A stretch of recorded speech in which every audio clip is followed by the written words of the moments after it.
apa estafet sesi yang berikutnya.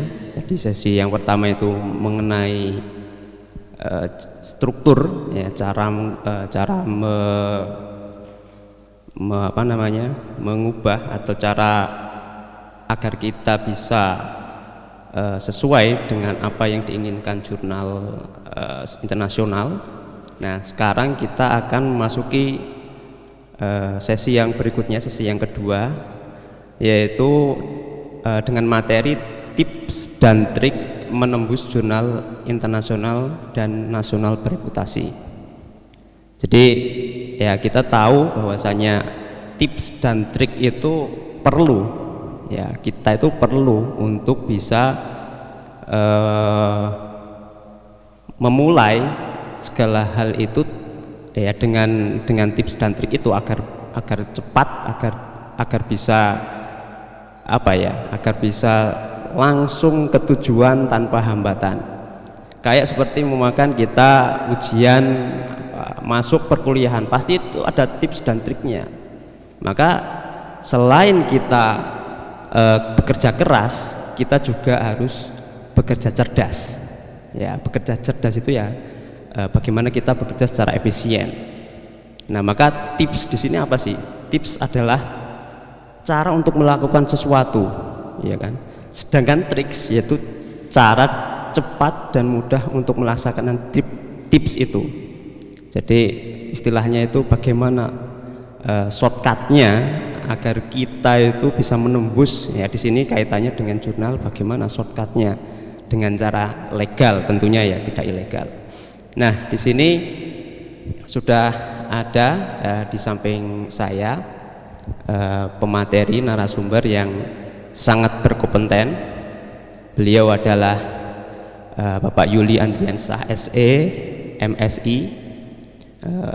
Beliau adalah editor dan sekaligus reviewer ya Pak ya, dari Sage Open atau Sage Journal, Open Journal Thousand Oaks di California. Ya, ini udah keren lah, melalang buana sampai internasional. Ini memang sangat benar-benar mumpuni.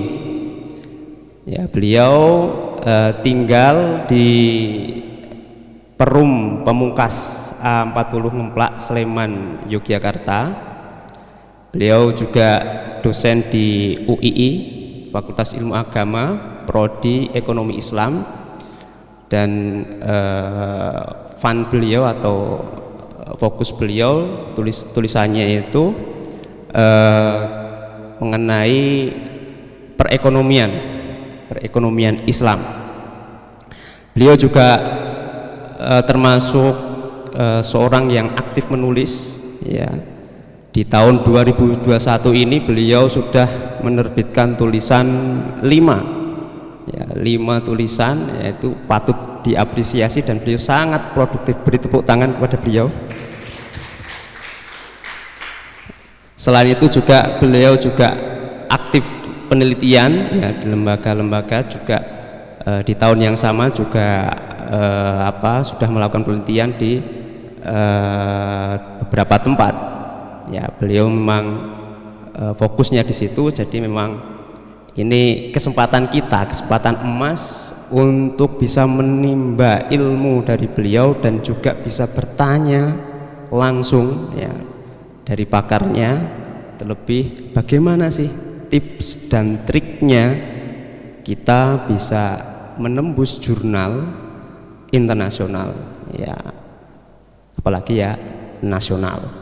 Oke, tidak berlama-lama, nanti acara ini, sesi ini dibatasi 40 menit Bapak. Kemudian setelah itu dilanjutkan dengan tanya jawab. Mungkin nanti tanya jawab saya beri 4 penanya. Kemudian nanti dilanjutkan dengan acara selanjutnya, yaitu bedah artikel yang telah dikirim oleh para hadirin. Tidak menunggu lama, untuk beliau Bapak Yuli Andriansah kami aturkan. Terima kasih.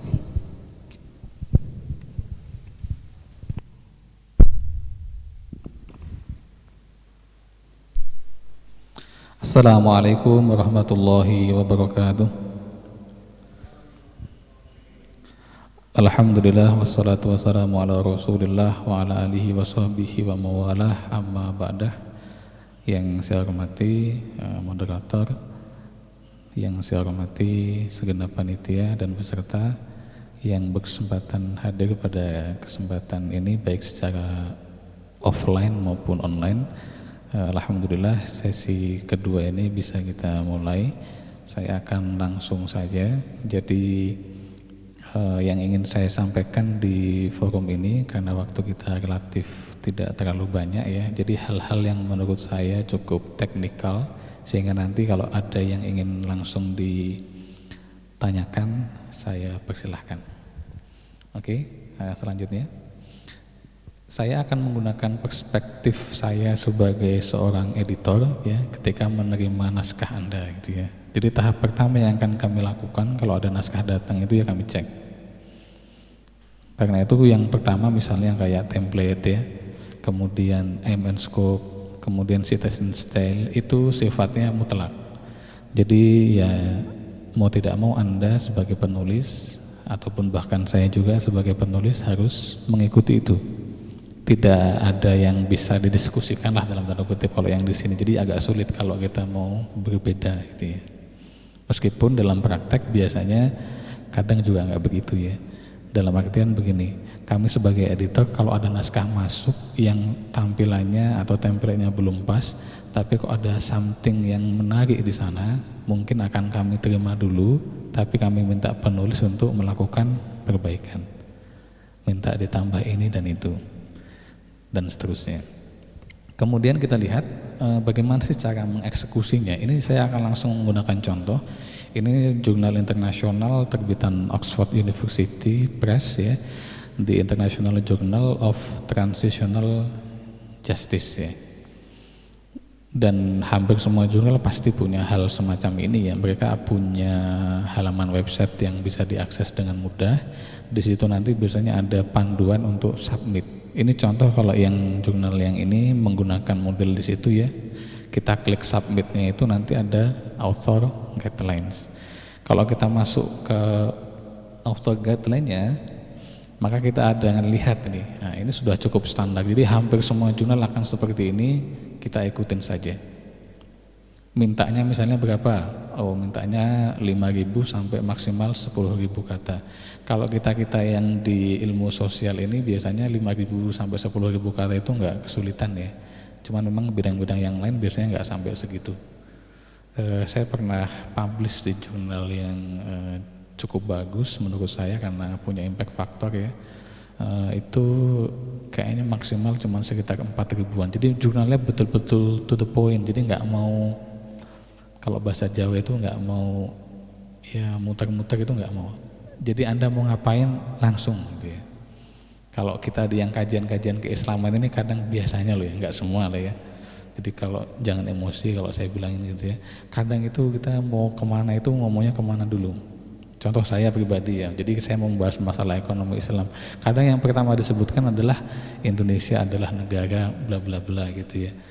Ya kadang memang begitu, jadi muter kemana-mana baru nanti to the point. Tapi beberapa jurnal nggak suka yang begitu, tapi to the point. Nah kalau yang kita punya kesempatan 5.000 kata sampai 10.000 ini biasanya loh ya, itu agak lebih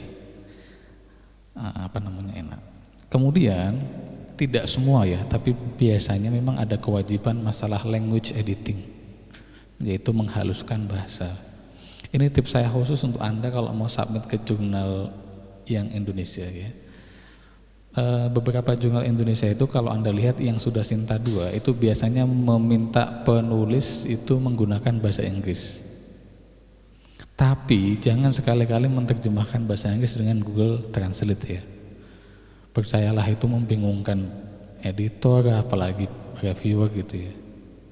Jadi sebaiknya komunikasikan dulu, ada nggak lembaga yang dipercaya oleh penerbitnya untuk menerjemahkan. Kalau ada dipakai itu. Tapi memang ada beberapa jurnal yang cukup baik hati ya. Jadi jurnal Sinta 2 yang kami kelola di UI di Milah namanya itu, penulis bahasa Indonesia itu kirim naskah bahasa Indonesia nggak apa-apa. nanti terjemahnya kami, ya. Tapi kayaknya ya nggak lama-lama ya, karena kalau begitu terus agak stres juga gitu ya. Sodakohnya kebanyakan. In case, sekali lagi ya, in case suatu ketika Anda submit ke jurnal yang top internasional misalnya, dan Anda punya dana, sangat bijak kalau Anda menggunakan jasa di masing-masing jurnal tadi.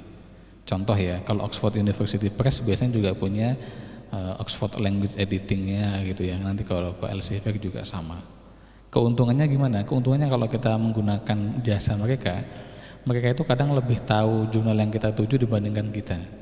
Ini contoh, saya pernah submit ke jurnal di Taylor and Francis ya. Naskah saya itu masih menggunakan introduction, masih menggunakan saya mau ngapain di bab 1, bab 2 dan seterusnya gitu ya. Tapi begitu kami lempar ke jasa editing di sana, intronya itu dihapus sama mereka karena nggak pakai intro ya. Jadi title, abstrak, keyword, langsung tulisan. Kemudian nggak perlu menjelaskan setelah ini akan ngomongin apa, nggak usah. Jadi langsung standar mereka. Keuntungannya di sana. Nah yang kedua biasanya keuntungan lain, kalau ada kendala bahasa yang membuat artikel ditolak, itu jasa editing itu bertanggung jawab. Jadi keuntungan di situ. Hanya memang ini agak sedikit lebih agak costly, agak mahal ya. Makanya nanti kalau ada dana dan memang ada misalnya ada support dari kampus misalnya, bisa dimanfaatkan. Kemudian yang terakhir untuk sesi ini, yang bagian awal ini adalah style and format ya. Jadi saya yakin teman-teman sudah familiar dengan Chicago. Kebanyakan kalau kita yang di Islamic Studies pakai footnote ya. Itu Chicago itu bisa, ataupun Turabian juga bisa, dan biasanya pakai Zotero ya, atau aplikasi yang lain. Kalau kayak jurnal di UIN Suka sendiri ya, Al Jamiah itu dia punya template sendiri untuk style. Yang itu bisa di-download di Zotero, kemudian nanti tinggal diimplementasikan. Kalau yang begini-begini ya semaksimal mungkin dieksekusi oleh teman-teman sendiri. Tapi ada juga sih jurnal yang baik gitu ya. Itu kebetulan salah satu jurnal di kami juga. Jadi Anda ngirim naskah itu lah apapun ya gitu ya. Nanti stylenya akan dilakukan oleh tim gitu ya. Bahkan kalau daftar pustakanya nggak bagus akan ditambahin gitu ya. Jadi Anda mungkin akan panggil, naskah saya itu kok jadi bagus gitu ya. Itu karena pengelola jurnal terlalu baik gitu. Tapi ya jangan keseringan gitu ya, kasihan nanti. Nah, initial checklist yang selanjutnya itu yaitu novelty ya. Novelty itu apa? Novelty ini bahasa gampangnya kebaruan. Jadi saya cukup sering menolak naskah dari mahasiswa ya, yang hanya dalam tanda kutip menulis ulang apa yang ada di buku gitu. Jadi misal pemikiran Imam Syafi'i tentang kias, ya kalau itu ya nggak usah ditulis ya, insya Allah kita sudah baca juga gitu ya. Atau pemikiran siapa tentang apa. Novelty itu biasanya adalah ada pernyataan bahwa ada sesuatu yang belum dikaji, yang kemudian nanti itu dibuktikan dalam naskah Anda, kemudian nanti diulang ya, biasanya di bagian kesimpulan. Saya akan memberi contoh supaya lebih mudah gitu ya. Ini sebuah artikel dari jurnal yang tadi masih sama. Insya Allah nanti link presentasi ini saya share juga, sehingga nanti teman-teman bisa mengakses. Di situ ada DOI-nya, jadi bisa diklik ya. Ini contoh ya. Penulis ini ingin menekankan bahwa sebetulnya mungkin pandangan Islam itu bisa digunakan lah dalam konteks mengatasi masalah pasca konflik gitu ya. Jadi di awal ya, di pendahuluan dia men-state bahwa pastinya itu ya nampaknya ya ada peluang ya bagi hukum Islam atau syariah ya untuk menjadi untuk balance justice and peace ya in a post conflict and post terror era, dalam konteks di Irak ya. Sehingga kemudian dalam artikelnya dia akan membahas banyak mengenai masalah hukum Islam yang kaitannya dengan masalah perang dan perdamaian dan macam-macam. Nah nanti gitu ya, di akhir pembahasan bisa didiskusi ataupun bahkan bisa dikonklusi ya, kesimpulan penulis yang baik dia akan mengingatkan kembali pembaca bahwa dia tadi di awal menjanjikan bahwa hukum Islam itu mampu mengatasi masalah konflik misalnya. Nah dia tegaskan, oh ternyata betul kan, setelah kita bahas ternyata memang betul-betul bisa mengatasi masalah itu. Yang sering kami tolak naskah itu biasanya naskah yang tidak jelas masalahnya apa, solusi yang dia tawarkan apa, dan dia tidak memberi statement, ya, artinya menyatakan ulang solusinya tadi itu. Kenapa statement itu penting? Karena dari statement itulah ya kita bisa tahu pertanyaan penelitian itu terjawab atau tidak. Kalau kami sebagai dosen, misalnya kami menguji tugas akhir mahasiswa, itu yang kami lihat biasanya yang pertama pendahuluan itu dia mau ngapain. Nah kemudian di kesimpulan dia jawab nggak pertanyaannya. Nah penelitian dan publikasi biasanya ya kurang lebih akan seperti itu. Nah inisial checklist yang selanjutnya adalah masalah citasi pada pustaka yang relevan. Ini memang tidak mudah, tapi memang mau tidak mau saya dan Anda itu ya karena hidup di zaman sekarang itu harus update literatur. Saya akan mulai dari yang paling bawah dulu. Ini ada kolega saya sangat aktif menulis, ya bukunya banyak. Dia bilang ke saya itu setiap minggu ke toko buku. Ngapain? Ya kalau ada buku baru di bidang dia akan beli gitu ya. Kalau untuk dosen gak ada masalah ya. Untuk mahasiswa seminggu sekali ke toko buku ya wassalam juga gitu ya. Tapi keuntungannya ada kalau untuk dosen. Karena dosen yang bidang dia itu kebetulan memang nampaknya banyak publikasi di bidang buku. Tapi kalau teman-teman orientasi publikasi internasional, setiap minggu ke toko buku dan nyari buku yang baru itu belum tentu menjadi solusi yang bagus. Yang bisa diandalkan lah. Karena memang penelitian atau literatur terbaru saat ini lokasinya tidak di toko buku ya. Ada beberapa tempat ya. Yang pertama tentu contoh yang saya gunakan ada alert, kemudian ada sosial media untuk akademisi, dan juga nanti ada aplikasi-aplikasi yang akademis. Di sini semuanya pakai smartphone ya. Entah itu iPhone ataupun selain iPhone ya. Kalau saya casingnya iPhone ya. Jadi ya mungkin beda-beda dikit lah, tapi insya Allah sama isinya. Oke, yang pertama kita lihat dulu email alert itu seperti apa sih sebetulnya.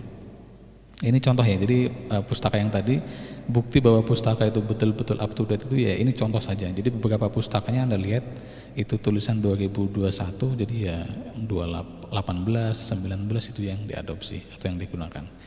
Ini ya contoh ya.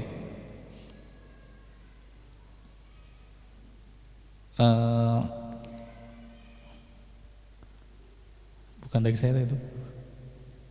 Oke. Ini contoh ya. Ini adalah email alert yang saya terima dari Cambridge, salah satu jurnal yang saya follow di websitenya. Sehingga nanti kalau ada artikel baru di sana, saya akan tahu. Ya ini mungkin waktu kita bangun pagi gitu, karena perbedaan waktu ya. Jadi fungsinya apa ya? Fungsinya supaya saya dan Anda, kita sebagai peneliti di bidang spesifik selalu update ya dengan temuan tadi itu, sehingga tidak terkesan ngulang-ngulang temuan lama gitu ya. Ini contoh yang dari Cambridge. Kemudian ada contoh lagi, ini kalau dari Wiley ya Publishing, ada beberapa yang saya follow juga sama ya. Kalau ini contoh, kalau early view itu kurang lebih naskah yang diterima editor dianggap layak untuk publikasi tapi belum dispesifikasikan mau ke volume mana, isu mana, dan seterusnya. Jadi naskah ini sudah bisa dibaca, sudah bisa dikutip, tapi belum ada volume, belum ada halamannya. Ini contoh juga yang sama, tapi ini dari Elsevier ya. Jadi Elsevier juga punya fitur ini. Saya kira banyak kampus yang melanggan, jadi Anda tentunya bisa juga mengakses ini. Jadi nggak ada masalah. Nah ini salah satu alert email yang kalau ini memang agak sedikit khusus ya. Scopus itu apa? Ini tulisannya Secopus tapi bacanya Scopus itu ya. Tapi di Indonesia biasanya bacanya Scopus ya. Jadi agak lucu, kayak kata-kata manajemen itu ya. Tulisannya kan manajemen tapi bacanya manajemen.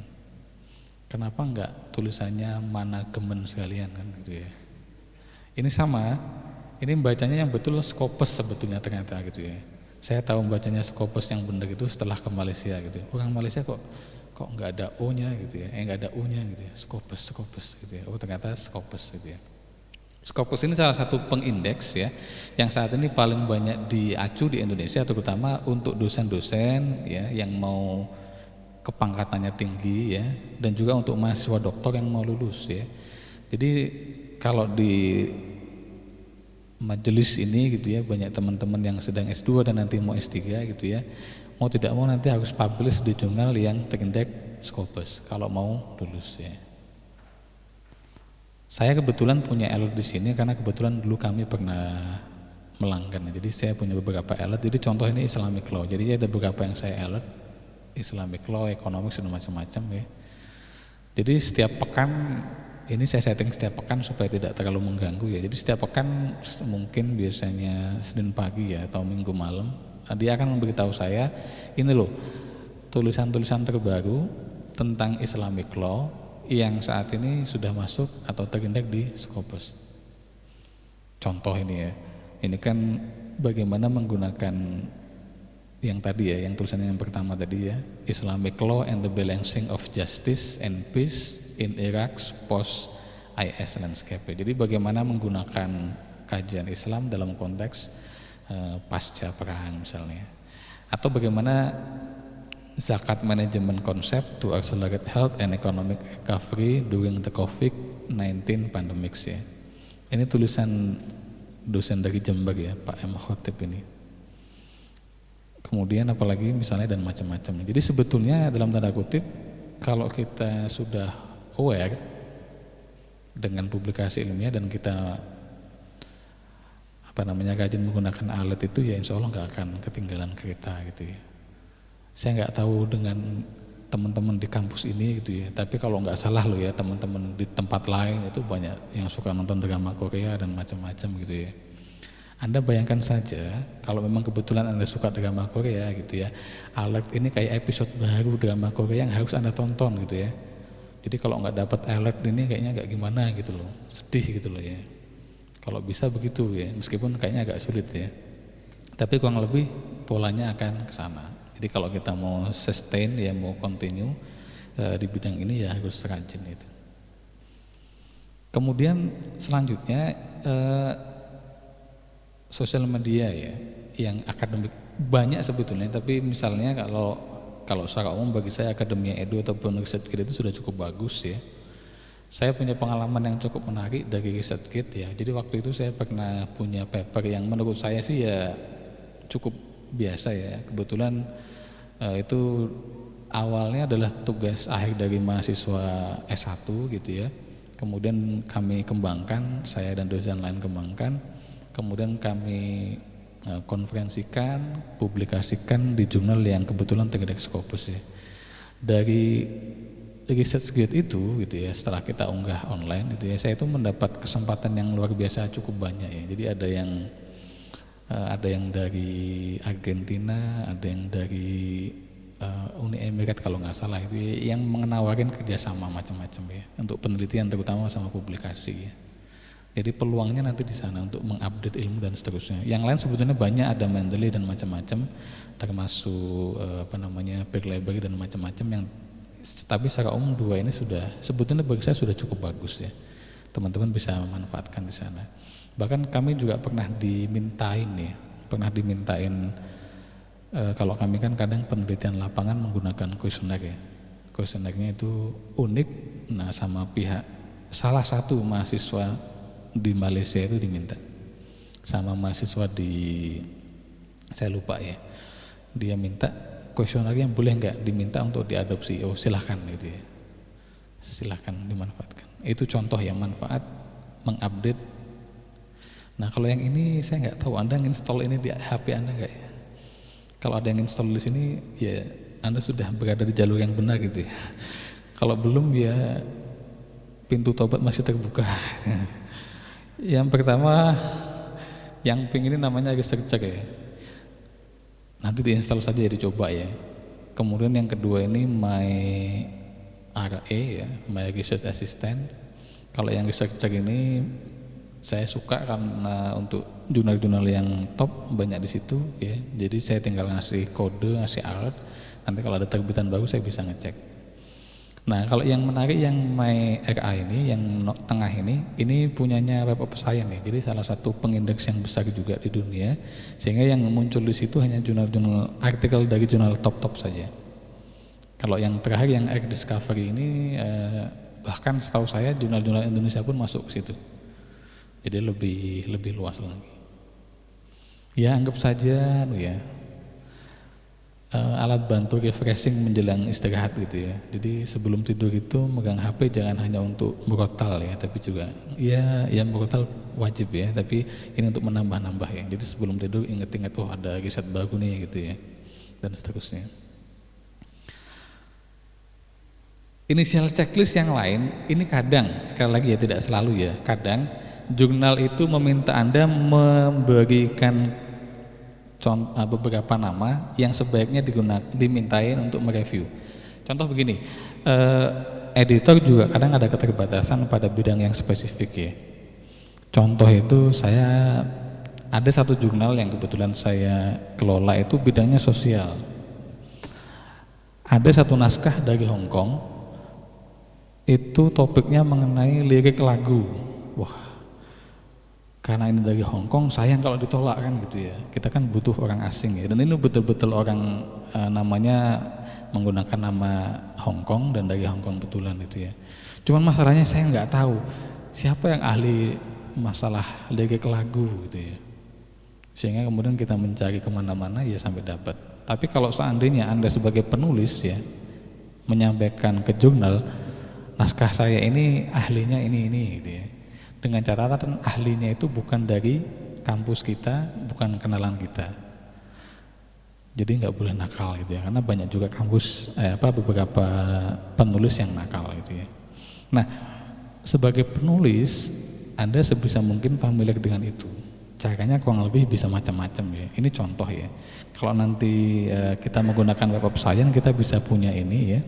Salah satunya adalah dari penulis ya. Ini saya gunakan kata kunci Islamic Law. Kalau yang nomor 2 ini mungkin sebagian besar Anda paham ya, yaitu Khalid Abdul Fadl ya, cukup familiar ya. Yang ketiga ini Farah Malakian kalau nggak salah ya. Kemudian yang Quran itu Timur Quran, orang Turki tapi basisnya di Amerika dan seterusnya. Ini contoh. Kalau nanti Anda menggunakan database internasional, biasanya kita akan tahu expert di bidang kita itu siapa saja. Jadi kalau naskah kita ini sebaiknya direview siapa. Tapi harus Anda perhatikan, kembali sedikit ke checklist tadi ya. Reviewer yang tua ya, itu biasanya lebih sabar. Sehingga kalau mereview itu nggak ganas-ganas. Tapi karena sabar, waktu mereka agak luang, jadi kadang lama ya. Ditunggu 1 bulan nggak selesai, 2 bulan dan seterusnya. Yang muda memang biasanya cepat, tapi Anda juga cepat dihabisin itu, decline itu ya, dan seterusnya. Jadi ada satu naskah yang saya kelola itu 2 peneliti bilang revisi, 2 peneliti lagi bilang tolak. Yang tolak itu rata-rata yang cepat-cepat ngambil keputusan itu, yang masih muda-muda tadi itu. Meskipun ini nggak mutlak ya, tapi sekedar gambaran saja.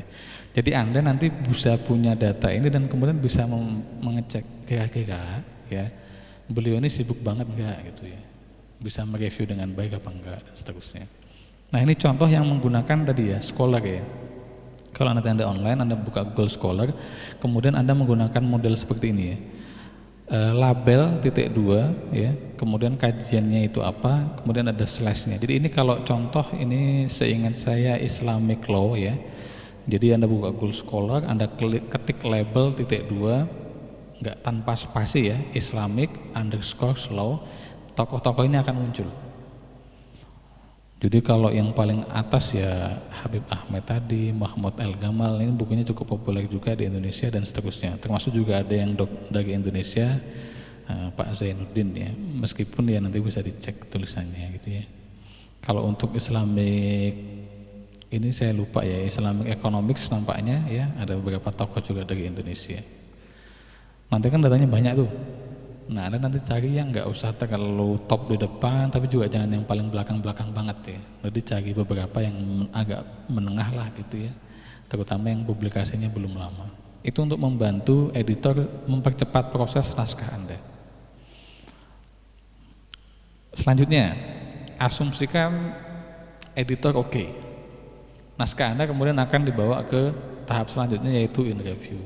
Nah, saya akan melihat bagaimana sih apa yang biasanya ditanyakan oleh reviewer ya. Yang pertama biasanya mau tidak mau itu masalah novelty tadi ya kalau di editor. Kalau kita biasanya apa sih yang ini ada yang signifikan apa enggak. Sebagai penulis ya Anda memang harus tadi ya di awal saya katakan berani menentukan apa statementnya, kemudian dari statement dan seterusnya.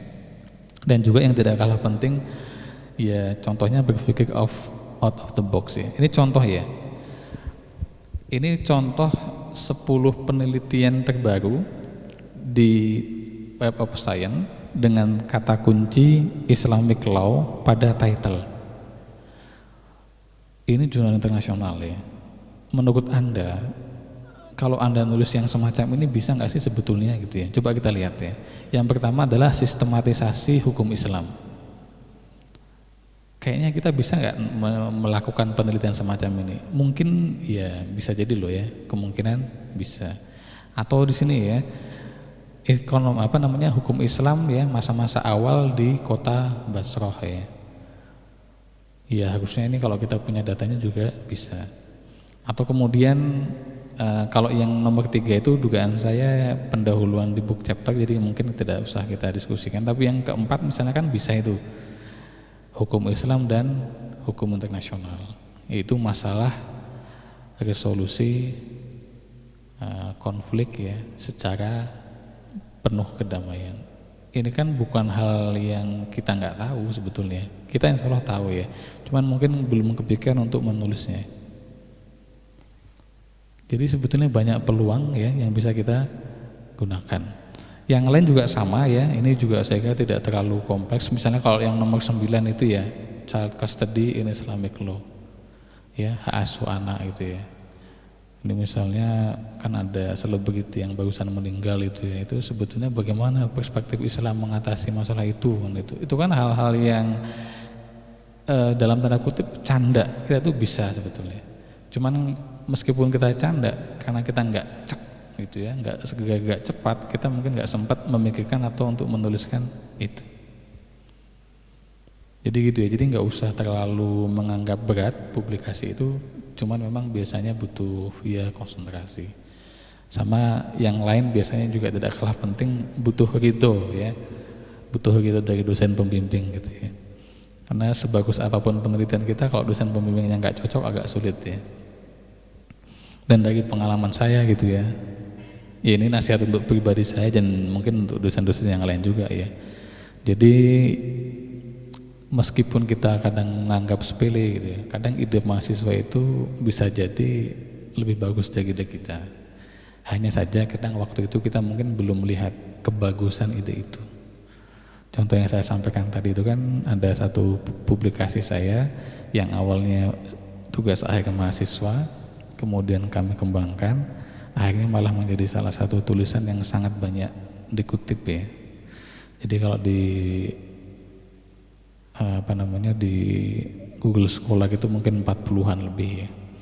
Tadi saya kan pernah men-scroll tadi ya. Jadi ada coba ke atas lagi. Di sini ada yang Prof. Didin Hafiduddin tadi ya. Ke atas sedikit. Iya, dikisar lagi. Lagi. Ke atas. Ke atas itu maksudnya ya sudahlah, lanjut saja ya. Jadi ada salah satu tokoh besar yang menurut saya cukup top, tapi beliau pun mengutip tulisan yang tadi itu, ya. Yang itu basisnya adalah penelitian mahasiswa. Oke ya.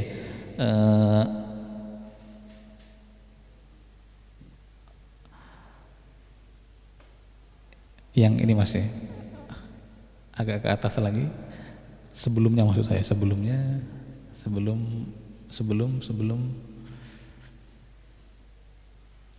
lagi ya oke, sampai sini saja. Ini yang saya sebut berpikir out of the box tadi ya.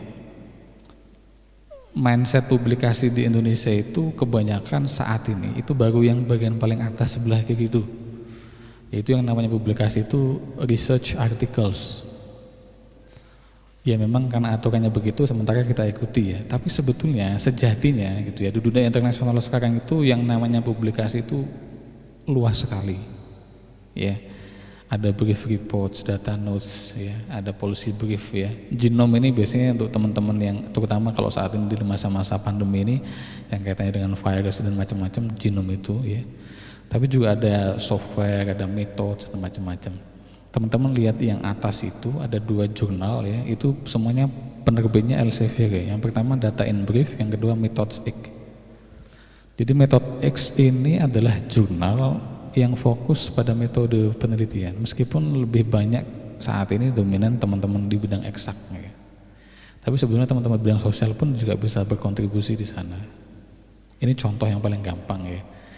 Bagaimana cara meneliti ya di Indonesia misalnya dalam konteks hukum Islam ya, faktor-faktor yang mempengaruhi perceraian misalnya. Bagaimana cara yang paling pas untuk di Indonesia? Wawancara bisa nggak? Mungkin bisa, cuman biasanya agak sulit.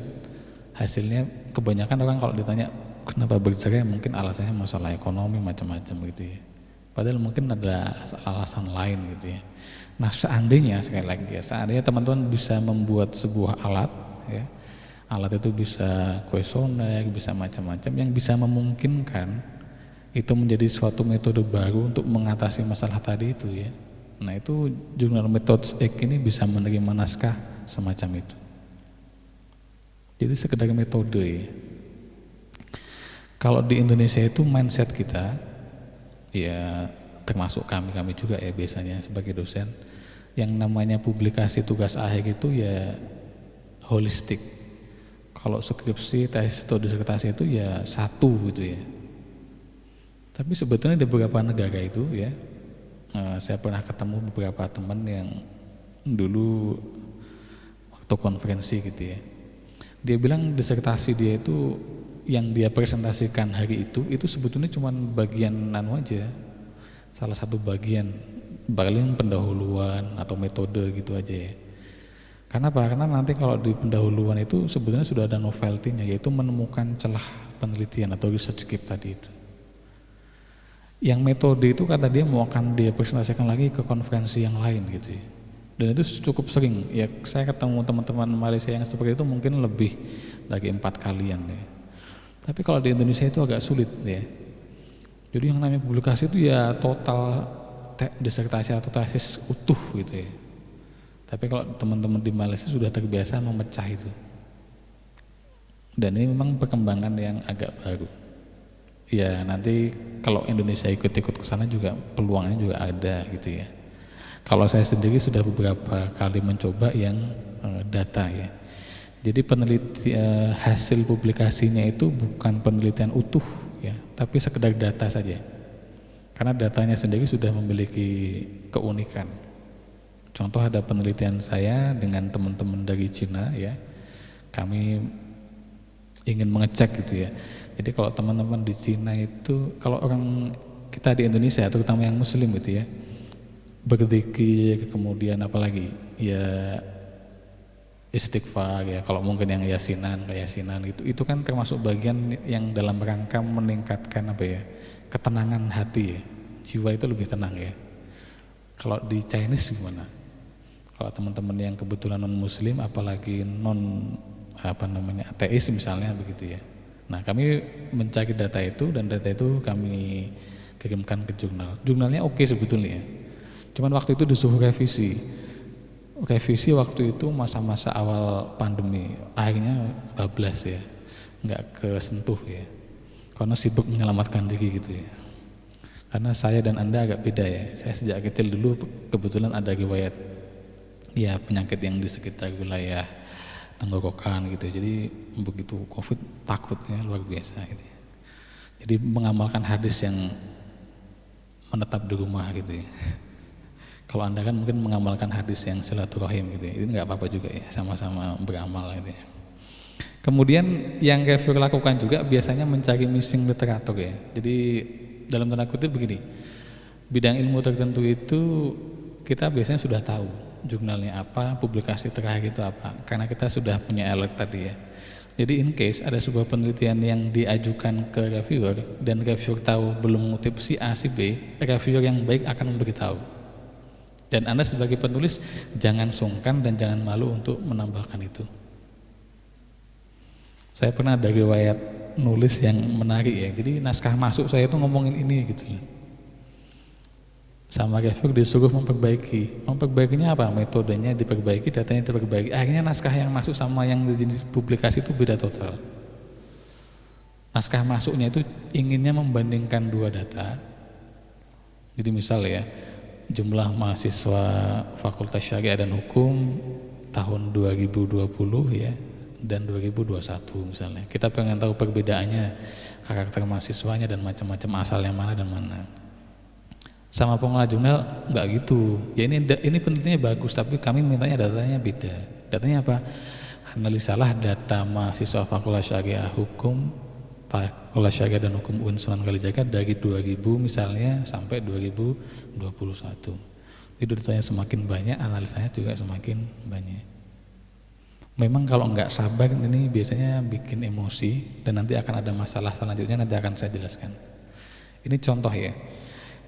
Dari Web of Science ada konsep yang namanya early access.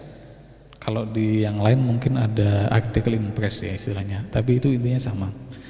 Jadi kalau kita lihat Islamic Law ini early access-nya baru 4, tapi kalau Islamic Bank ada 80. Maksudnya apa? Maksudnya kurang lebih artikel yang sebetulnya sudah diterima jurnal dan sudah diindeks Web of Science, tapi mungkin untuk tahun depan ya terbitannya itu kalau Islamic Law cuma 4, tapi yang di Islamic Bank sampai 80-an. Jadi kalau reviewer tidak banyak baca, memang akan berisiko kemungkinan ya jurnal itu mengutip artikel yang sudah agak tua. Padahal yang baru mungkin ada yang itu bisa menjadi bahan diskusi. Karena itu nanti kalau Anda diminta merevisi, nggak usah sungkan. Itu bukan keburukan nih. Selanjutnya, reviewer itu pasti akan mengecek masalah metode. Dan yang paling disukai oleh reviewer biasanya itu masalah dinamika ya. Ini sedikit catatan ya, di Indonesia itu terutama kita di kajian yang sosial ini gitu ya, agak sering tidak jelas ya data terutama ya. Wawancara, observasi, dokumentasi. Hampir semua penelitian kalau yang sosial itu mesti menggunakan itu. Tapi ketika menjelaskan tidak pernah ditegaskan wawancaranya yang mana, observasinya yang mana, dokumentasinya yang mana. Padahal kita pengen itu dijelaskan. Data primer dan sekunder dan seterusnya. Nah ini contoh ya. Ada beberapa jurnal yang menurut saya cukup menarik model bagaimana penulis itu menjelaskan metodenya. Dia misalnya mengatakan I concentrate on two specific legal construction in warfare. Kemudian setelah itu apa? I focus on two significant parties in contemporary warfare. Jadi dia fokus yang pertama dia menggunakan konstruksi hukum ya dalam konteks perang. Setelah itu dia menggunakan konstruk itu untuk menganalisa bagaimana Al-Qaeda ataupun militer Amerika ya menggunakannya dan seterusnya. Jadi jelas tahapan-tahapannya. Nah kemudian nanti dia juga melakukan komparasi. Yang begini-begini ini kalau bidang yang eksak, kemudian social science yang agak spesifik seperti ekonomi, kemudian psikologi ataupun pendidikan, mereka biasanya meletakkannya itu di title yang atau ya dalam tanda kutip ada pembaban yang spesifiknya. Tapi kalau untuk bidang-bidang yang hukum kadang tidak. Mereka meletakkannya kadang biasanya di salah satu bagian itu biasanya sebelum atau bagian akhir dari pendahuluan. Tapi bagian ini pasti ada dan kami biasanya akan sangat senang kalau bagian ini sangat detail. Ini berbagi pengalaman ya. Jadi ada satu naskah dari Cina gitu ya. Menurut saya datanya bagus karena dia bisa mengumpulkan data sampai ribuan. Cuman data dia ini data yang dikumpulkan dari penelitian di supermarket. Maka sebagai reviewer saya menanyakan ini gimana caranya ngumpulin data di supermarket ya. Kok bisa dapat datanya segitu? Ya, supermarket kan rame gitu ya. Bagaimana Anda memastikan yang menjadi reviewer interviewee Anda, yaitu yang menjadi koresponden Anda itu tidak terganggu, ya, tidak terganggu dengan lingkungan sekitar. Itu saya minta mereview seperti itu ketika mereview ya. Nah, ketika merevisi, si penulis itu menjelaskan. Jadi kami dapat data itu begini. Jadi mereka datang ke supermarket, ya, kemudian diambil secara random. Tapi sebelum diambil itu ditanya mau apa enggak jadi koresponden. Kalau mau kemudian diajak ke ruangan yang memang ya tidak terlalu ramai, sehingga betul-betul hasilnya bisa dipertanggungjawabkan. Karena kami juga punya pengalaman, meskipun bukan pengalaman saya tapi pengalaman teman saya. Jadi sudah menyiapkan data untuk disertasi dan sudah lama datanya banyak, dikumpulkan secara online. Ternyata datanya itu ada sedikit masalah. Nah, masalah yang sedikit itu ternyata membuat dia harus mengulang pengumpulan data. Contohnya kalau yang bidang sosial yang cukup sering kita temui itu masalah concern ya. Jadi menampaknya sepele tapi concern itu kalau nggak ada memang dilarang ya, nggak etis gitu ya. Ini contoh saja. Ini juga contoh jurnal Religions, ini jurnal studi agama yang juga sudah Q1 ya.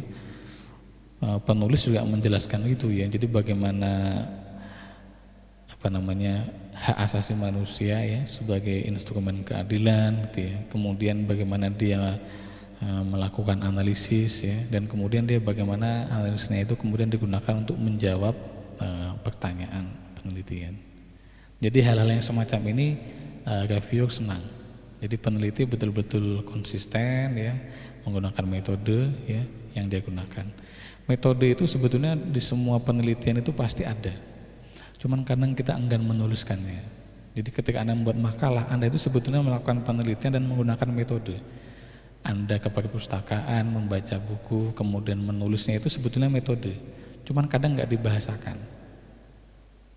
Nah, untuk Anda ya mulai sekarang latihan membahasakan itu.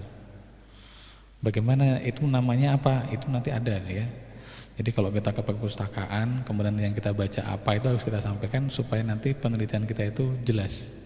Karena nanti bagian ujung nanti akan saya jelaskan sedikit masalah limitasi atau batasan penelitian. Kemudian setelah temu hasil, biasanya reviewer itu maunya ya hasilnya itu dijelaskan dengan baik ya. Bisa dengan tabel, dengan gambar, nggak ada masalah, kita juga sangat senang ya. Ini contoh-contoh bagaimana yang reviewer senangnya begini ya. Ini jenis jurnal kontemporer Islam Springer Jerman ya. Jadi kalau dia menggunakan reviewer, dia jelaskan bahwa ini omongan reviewer misalnya ya. Omongan reviewernya apa, kemudian dijelaskan. Nah, yang saya kasih quote itu ya. Next. Oke, lagi. Sekali lagi.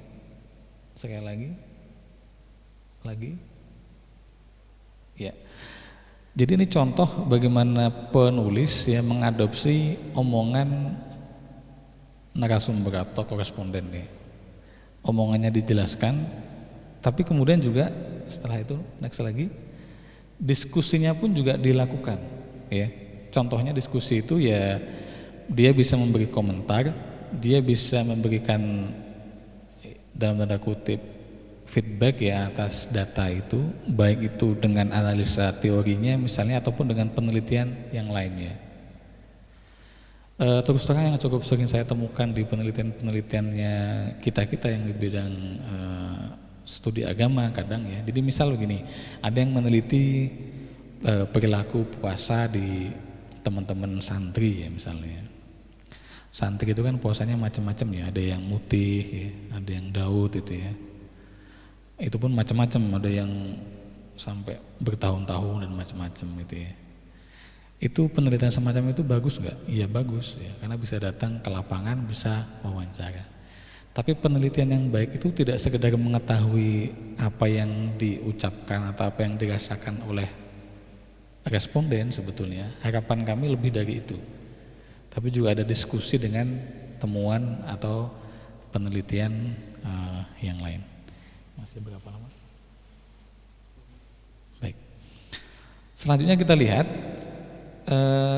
diskusi itu harapan kita nyambung dengan hasil penelitian. Ya namanya penelitian itu kita harus mengakui kalau di Masjid UIN ini kan saya nggak tahu tulisannya sudah ganti atau belum ya. Dulu kan ada tulisan wa fawqa kulli dzi ilmin alim gitu ya. Ya memang maknanya untuk makna ilahiyah ya, tapi sebetulnya itu juga refleksi bagi kita bahwa sebetulnya ilmu yang kita miliki pasti ada batasnya. Dalam konteks penelitian, meskipun kita yakin penelitian kita itu bagus, kita tetap mengakui ada peneliti lain yang juga mungkin melakukan penelitian yang relatif sama. Diskusi itu sebetulnya adalah untuk mengakui bahwa kita bukan satu-satunya yang meneliti itu, tapi kita punya sesuatu yang unik di dalamnya. Sehingga jangan sungkan untuk melakukan diskusi dengan penelitian yang lainnya. Meskipun hasilnya kadang beda dengan kita, atau temuannya mungkin ya tidak sesuai dengan temuan kita tidak sesuai dengan teori dan seterusnya, nggak usah khawatir ya. Ini contoh ya, kalau ini jurnal yang salah satu jurnal sosial di Malaysia ya. Ini analisanya mengenai mengenai para mu'alaf di Malaysia ya. Jadi para mu'alaf menurut penelitian ini kadang belum paham aspek legal macam-macam, sehingga diperlukan apa? Legal literasi. Jadi mereka paham betul masalah hukum ya dan macam-macam sebagai seorang mu'alaf. Nah temuan mereka ya begini, kita diskusi itu. Jadi mereka tidak sungkan menyebut penelitian lain yang sudah dilakukan, tapi mungkin menurut mereka belum membahas masalah yang spesifik dalam penelitian yang dilakukan. Jadi misal penelitian yang lain sudah ngomongin ini tapi belum menghasilkan apa-apa yang ini. Nah kami masuk untuk mengatasi itu dan seterusnya. Kami sebagai reviewer senang yang seperti ini. Jadi betul-betul penelitian itu ada something yang new, ada sesuatu yang baru. Kemudian selanjutnya, klaim yang juga penting ya bagi seorang peneliti setelah menyelesaikan penelitian, dia harus berani mengatakan bahwa penelitiannya bisa memenuhi atau ya dalam tanda kutip ekspektasi awal itu terpenuhi lah minimal gitu ya. Exit gapnya bisa tertutup lah misalnya. Dan penulis reviewer biasanya akan menanyakan ini. Janji Anda di awal tadi nulisnya ngomongin ini, akhirnya dibuktikan nggak gitu. Kalau nggak dibuktikan ya berarti ada yang hilang, ada yang tidak maksimal gitu ya. Sehingga nanti dia akan mengatakan literasi itu penting ya. Kemudian kalau perlu nanti dilanjutkan dengan hal yang lain misalnya. Jadi jangan tidak perlu khawatir ya kalau kita memberikan feedback atau masukan lewat tulisan tadi itu. Kemudian ini yang nampaknya bagian yang sudah agak akhir ya untuk bagian review ya, yaitu memastikan bahwa kesimpulan itu nanti ada implikasinya. Kami sebagai reviewer sangat senang ya kalau ada implikasi baik itu teoritis ataupun policy. Yang policy ya, biasanya lebih bagus juga. Terutama kalau kebetulan Anda misalnya dapat dana penelitian dari pemerintah. Jadi misalnya mau mengatasi masalah apa ini gitu ya. Nah, implikasinya apa itu juga sangat kita harapkan. Tapi kalaulah ya tidak ada sampai ke sana, minimal di level teori ya kalau bisa ada yang diungkapkan. Kalau yang di sini yang saya kasih contoh misalnya ya peneliti yang jujur itu ya mengakui bahwa dia mesti ada keterbatasan. Karena ada keterbatasan ya, kemudian dia mengarahkan ke depan akan seperti apa. Ini contoh penelitian yang literatur review ya untuk jurnal Nutrients itu ya. Dia mengakui bahwa keterbatasan kualitas pustaka yang diaju dan macam-macam ya, sehingga nanti ke depan bisa diperbaiki itu di bagian itu. Kemudian di penelitian yang sama dia juga mengarahkan ke depan sebaiknya apa. Penelitian ini tuh mengenai dampak puasa terhadap bayi ya, kalau nggak salah kehamilan dan macam-macam ya. Kalau dalam Islam itu kan kalau sunnahnya Rasul itu menikahkan anak itu di bulan apa? Di Indonesia juga diadopsi ini di bulan Syawal ya. Maulid mungkin juga ya, tapi yang lebih dominan Syawal ya.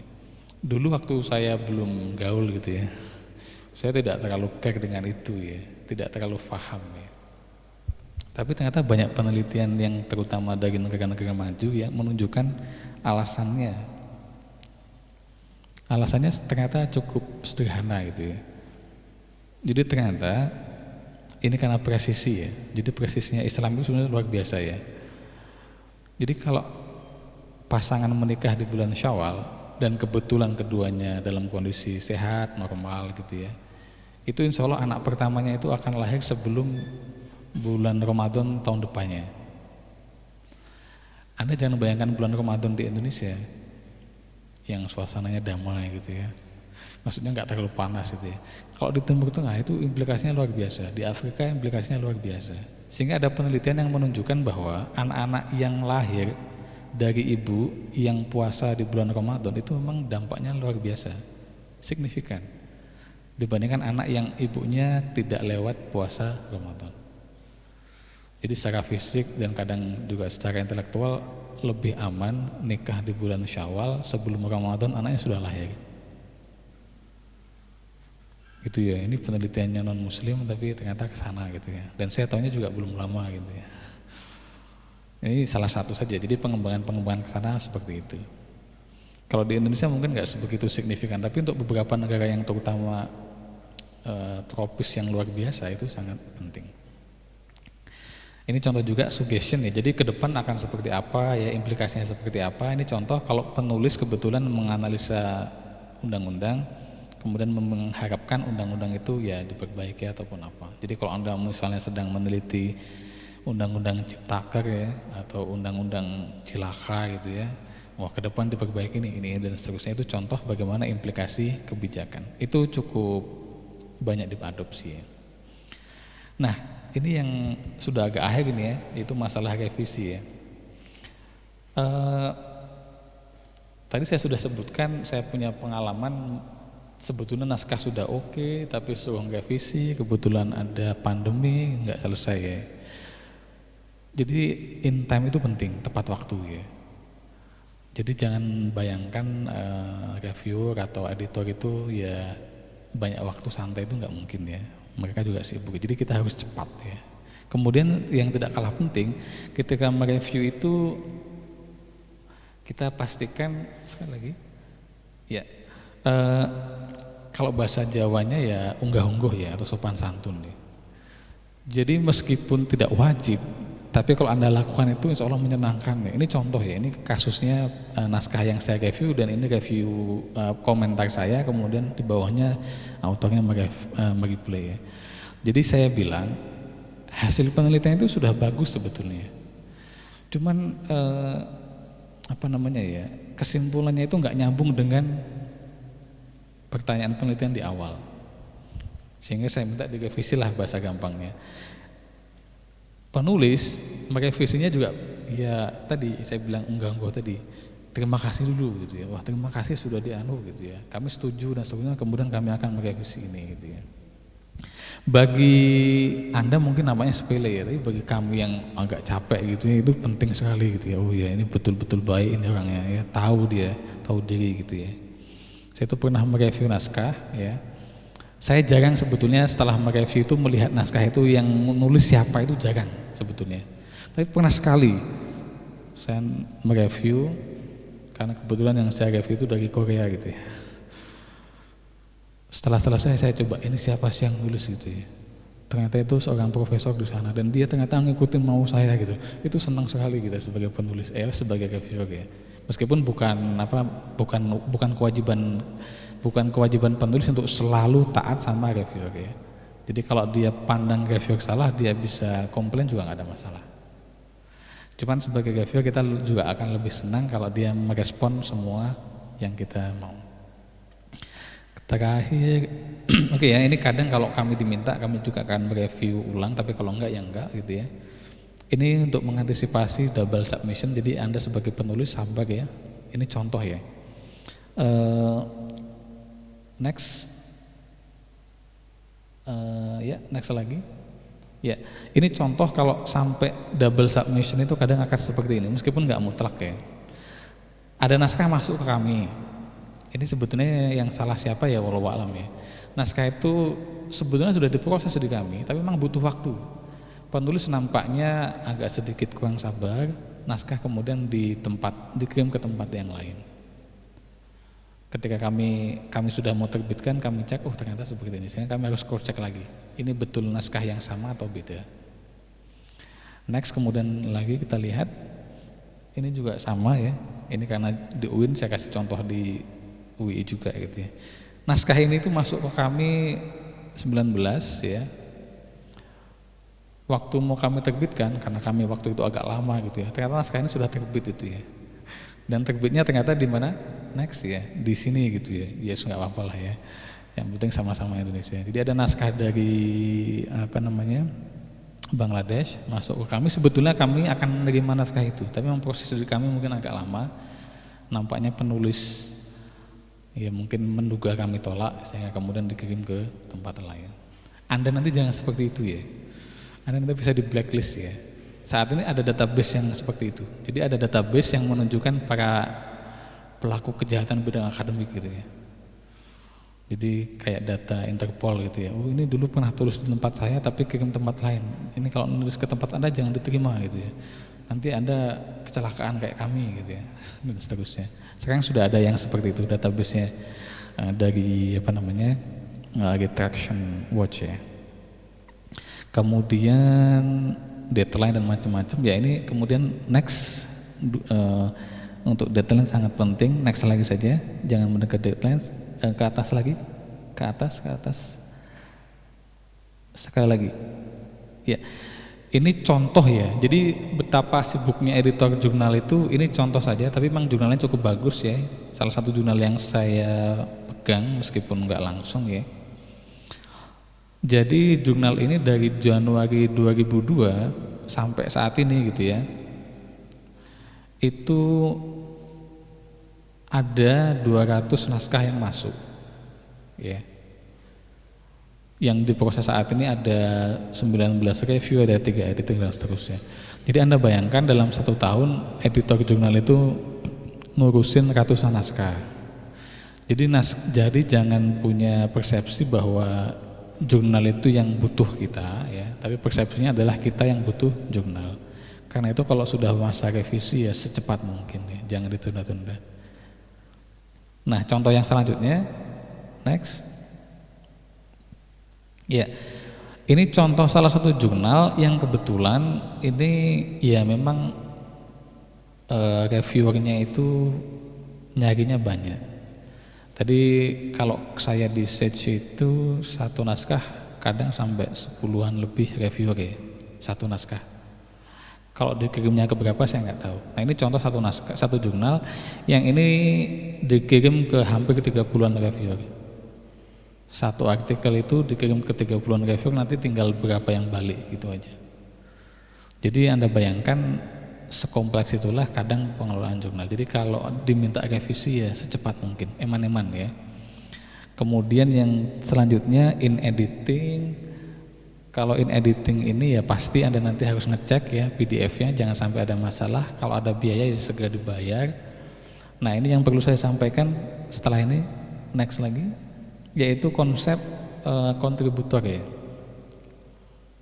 Next lagi. Ya. Kalau saya boleh tanya ini, Anda nanti misalnya kalau yang mahasiswa buat tesis ya, tesis Anda mau Anda publikasikan ke jurnal, boleh nggak dosen pembimbing Anda menjadi penulis kedua? Boleh nggak? Boleh. Kalau dosen pembimbing Anda jadi penulis pertama, boleh nggak?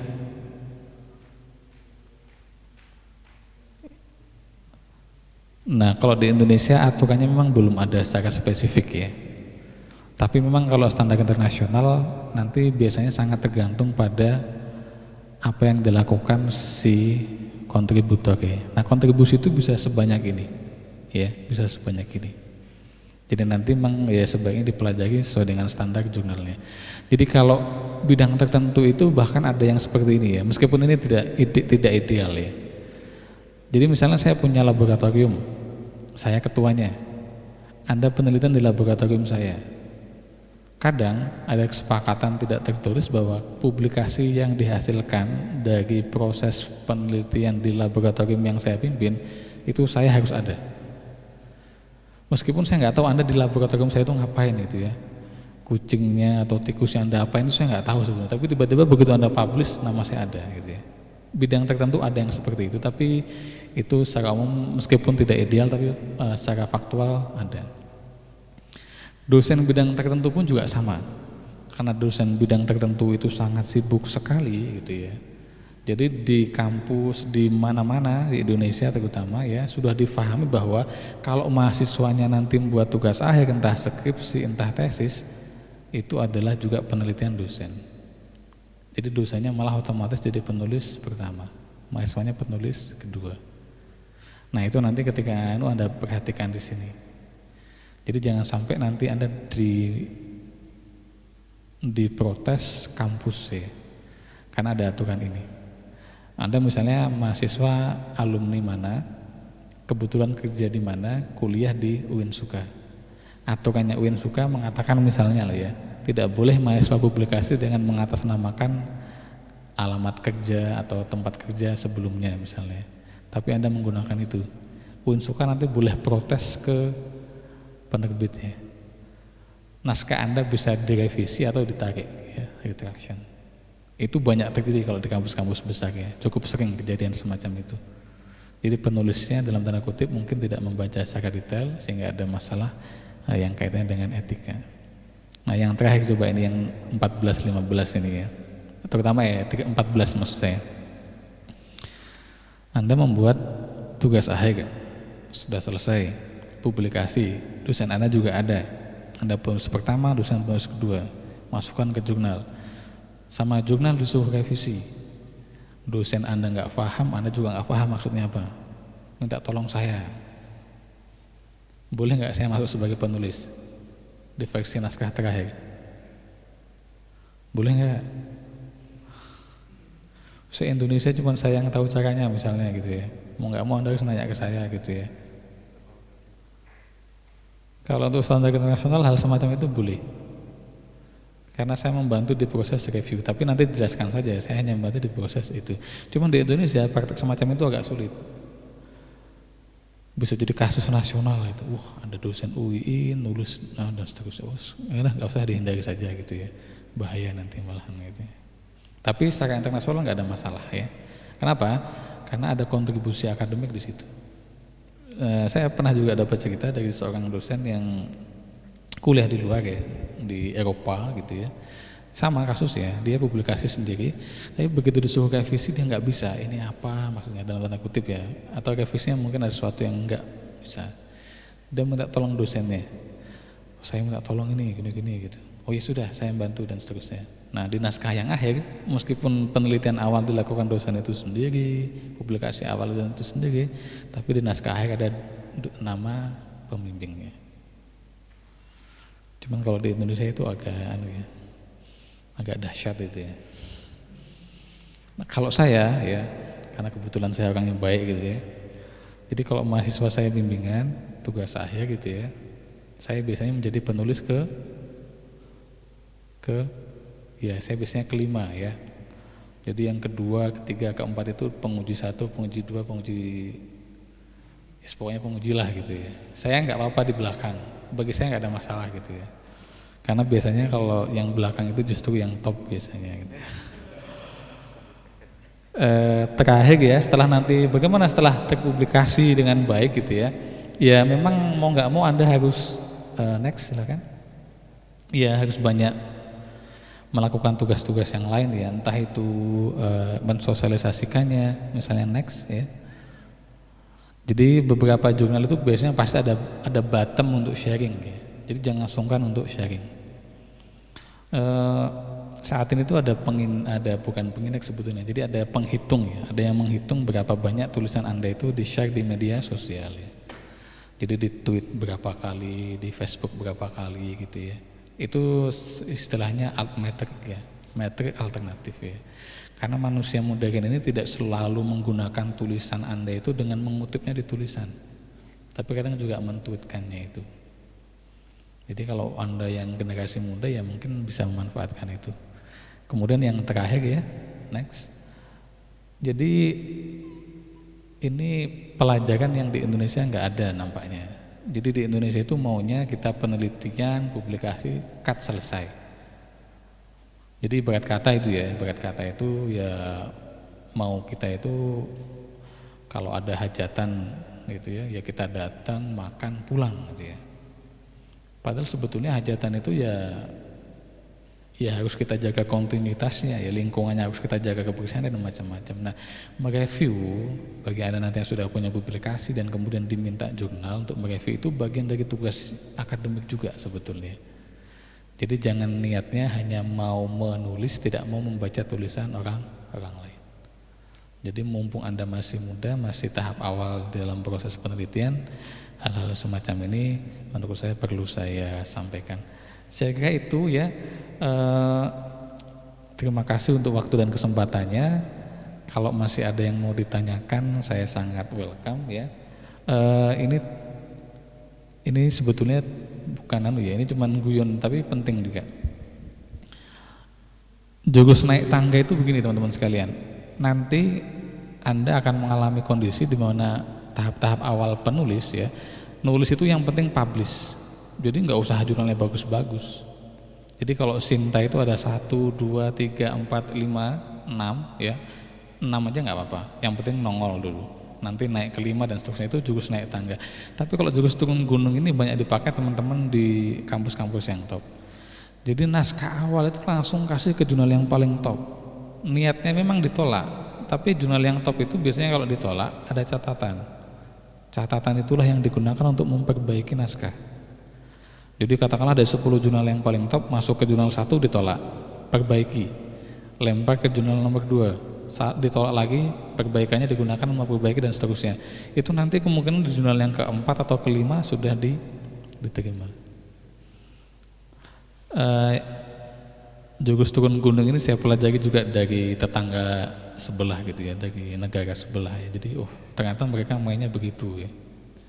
Jadi di salah satu kampus di Malaysia itu ada dana penelitian itu sampai triliunan ya, dan mereka ngincernya itu yang top-top semua, dan memang kelihatan jadi seperti itu ternyata mainnya di sana. Makanya ketika awal-awal Indonesia banyak MOU dengan Malaysia itu sebetulnya agak jadi kami pernah mengalami sendiri ya, jadi sudah MOU dan seterusnya, pihak Malaysia itu kaget, kok kampusnya swasta ya gitu ya. Karena kalau swasta bagi mereka mungkin pendananya belum bisa maksimal, karena memang dananya mereka besar ya. Nah yang terakhir juga semuka tembok ini sebetulnya bisa digunakan baik untuk yang naik tangga ataupun turun gunung ya. Jadi Anda ini masih muda sebagai mahasiswa gitu ya, jadi jangan pernah kok modelnya ya malu ya, apalagi rendah diri gitu ya, ditolak.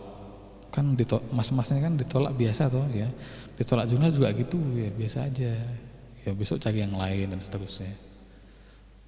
Dan resilience ya,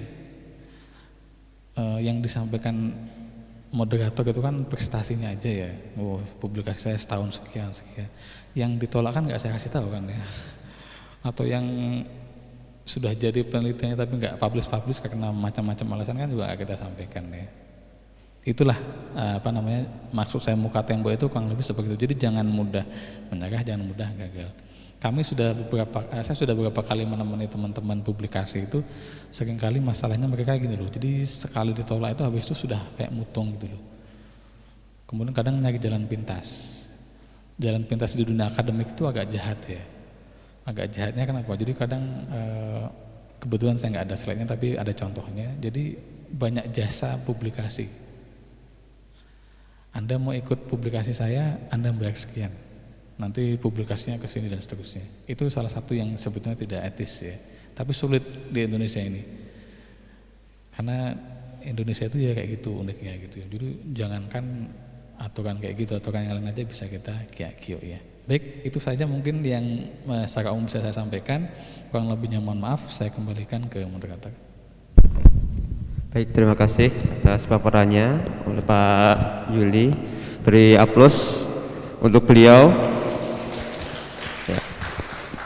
Luar biasa sekali, banyak pengalaman, banyak insight yang kita terima ya dari beliau. Terlebih banyak tips dan triknya, sehingga kita nanti ketika mau mempublikasikan, mau mengirim jurnal, yang penting kita itu tetap pede aja, nggak perlu malu-malu, nggak perlu minder, yang penting pede, tulisannya jelek nggak apa-apa, yang penting ada catatannya, dan catatannya nanti bisa menjadi semacam artikel yang lebih fresh lagi gitu ya Pak ya. Oke, untuk menyingkat waktu, saya beri kesempatan 4 orang penanya. Silahkan dari teman-teman para hadirin di sini, silahkan kalau ada unek-unek atau hal-hal yang masih muskil bisa ditanyakan, mumpung ada pakarnya di sini, pakar dalam bidang perjurnalan terlebih internasional. Ya, satu. Ada lagi dari peserta putri. Ini peserta putri itu belum makan atau sudah makan, kayaknya lemes-lemes ini. Ada lagi?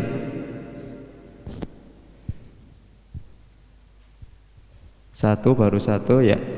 Mungkin kita ini dulu, kita persilahkan untuk penanya pertama. Ya, monggo Mas Jihad ya. Masuk ke depan aja Mas. Jenengan yang tadi menanya ya.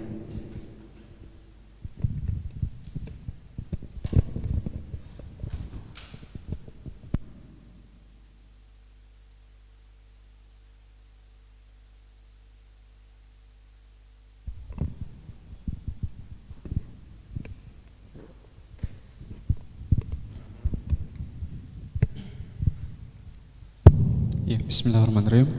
Assalamualaikum warahmatullahi wabarakatuh. Alhamdulillah, syukur lama ba'du. Terima kasih sebelumnya kepada Bapak Yuli Ardiansah SMSI atas berbagai pemaparannya terkait dengan tips and trick menulis karya ilmiah begitu ya, tembus di jurnal internasional bereputasi. Nah, memang sebenarnya secara keseluruhan bagi saya sudah cukup komprehensif terkait dengan tips and trick. Namun saya ingin mempertanyakan terkait dengan kualifikasi Bapak sebagai editor yang bisa dibilang berpengalaman dan senior, di mana saya punya pengalaman personal ya sebagai mahasiswa begitu yang dilibatkan dalam penelitian. Nah, karena jujur secara karya personal saya belum punya, namun sering ikut begitu. Nah, saya pernah ditawarkan oleh seorang profesor begitu untuk turut dalam penelitian. Nah, namun hasil dari penelitian tersebut diatasnamakan oleh profesor tersebut. Nah, setelah saya telusuri, ternyata itu hal yang cukup lazim begitu di kalangan akademis, dan itu cukup membuat saya berefleksi ya terkait ternyata begini, ternyata di realitas. Nah, saya menyebutnya sebagai mafia karya ilmiah begitu, di mana kewajiban seorang akademisi yang dituntut untuk menghasilkan berbagai karya ilmiah atas dasar kesibukan dan ketidaksempatan dia dalam menulis dan berkarya, jalan pintas lah yang diambilnya begitu. Nah, pertanyaan saya, bagaimana Bapak Yuli sebagai editor mengidentifikasi karya-karya yang murni tulisan dari penulis tersebut? Itu yang pertama. Yang kedua, bagaimana kita sebagai pembaca ataupun peneliti baru yang kalau saya sebut saya sebagai peneliti prematur, mengidentifikasi ini tulisan betul-betul dari penulisnya atau tidak.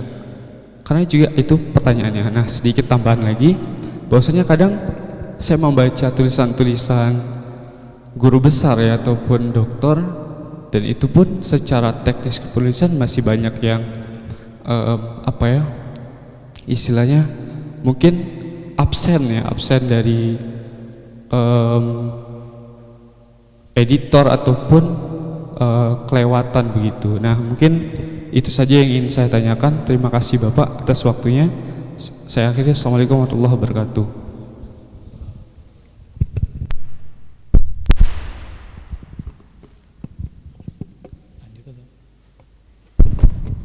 Ini ada pertanyaan dari Zoom, Pak. Izin bertanya, saya Abdullah.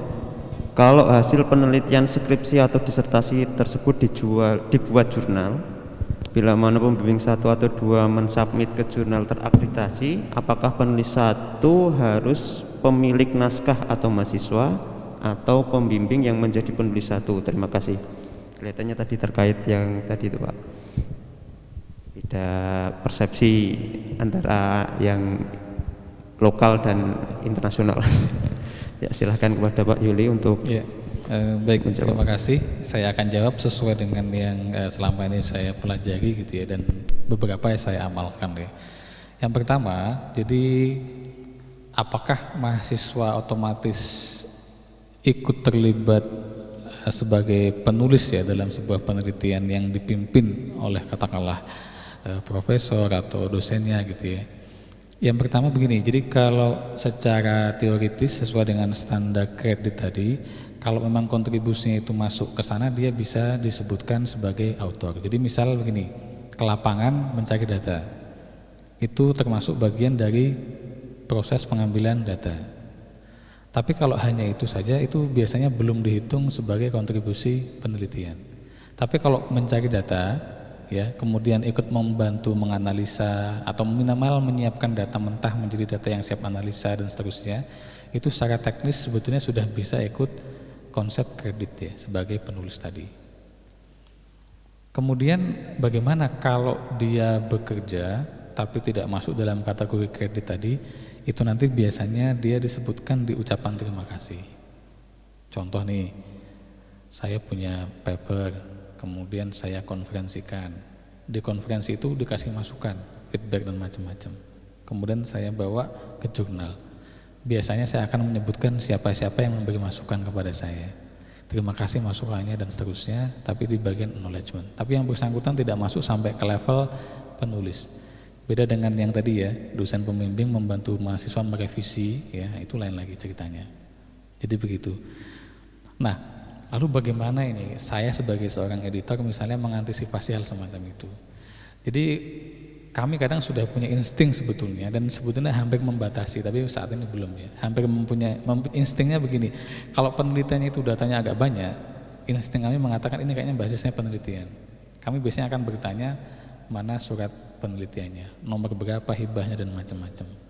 Itu salah satu untuk mengantisipasi jangan sampai ada hak peneliti yang tidak diikuti dosen, misalnya gitu ya. Lalu bagaimana kita sebagai peneliti, sebagai penulis ya, sebagai orang yang masih memulai dan seterusnya. Jurnal yang bagus di bagian bawah itu harusnya ada penjelasan mengenai funding. Ya.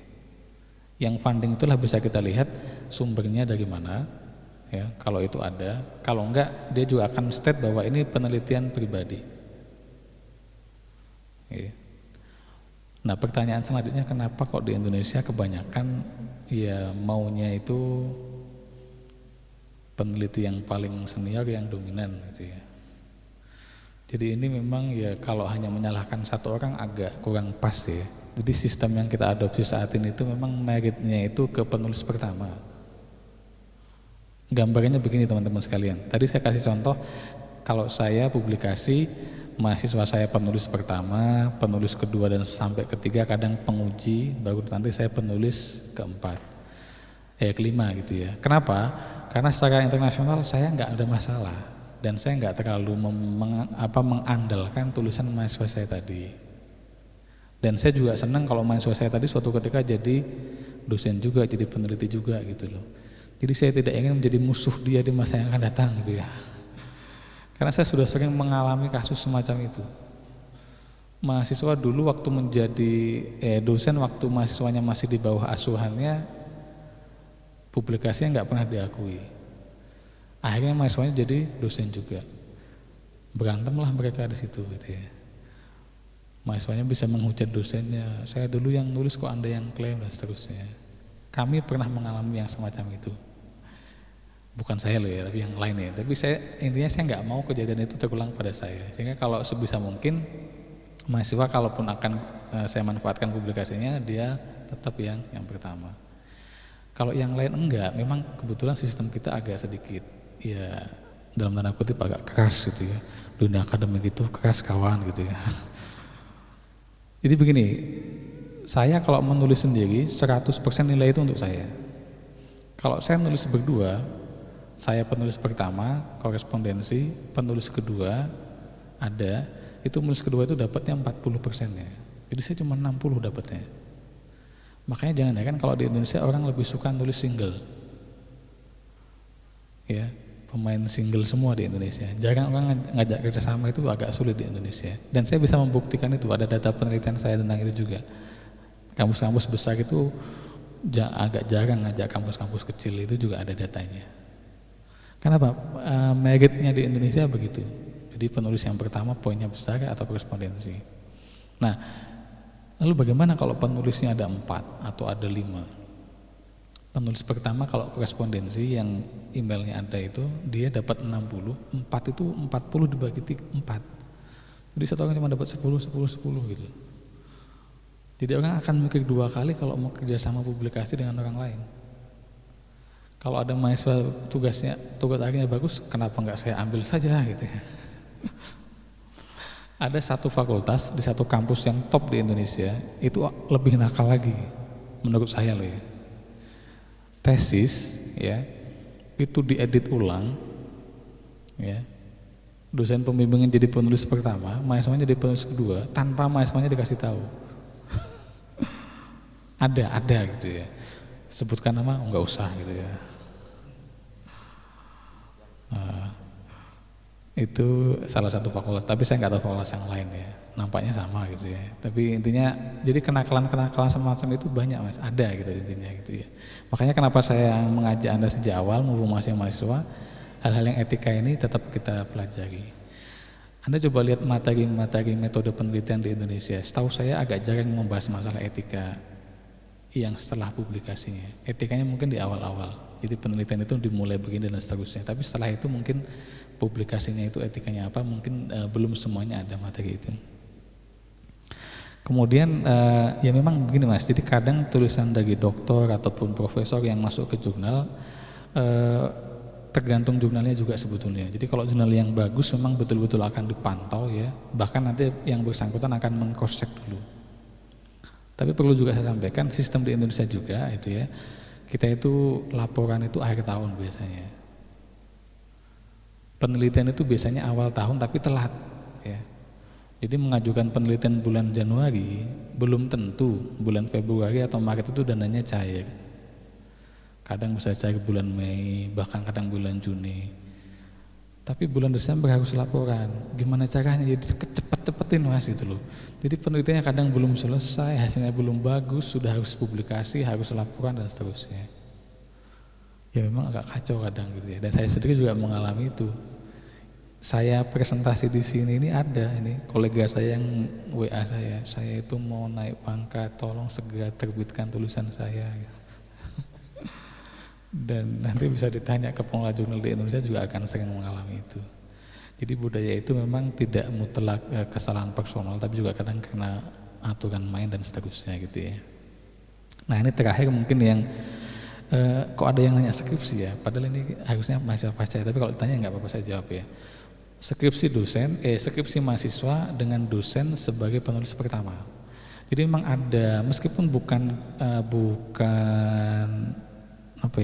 konsensus ya, tapi memang ada yang mengatakan kalau skripsi sama tesis sama disertasi itu beda. Kalau tesis terutama disertasi itu mutlak mahasiswanya. Jadi kalau sampai ada disertasi kok dosen pembimbing penulis pertama itu nakis taklim ya.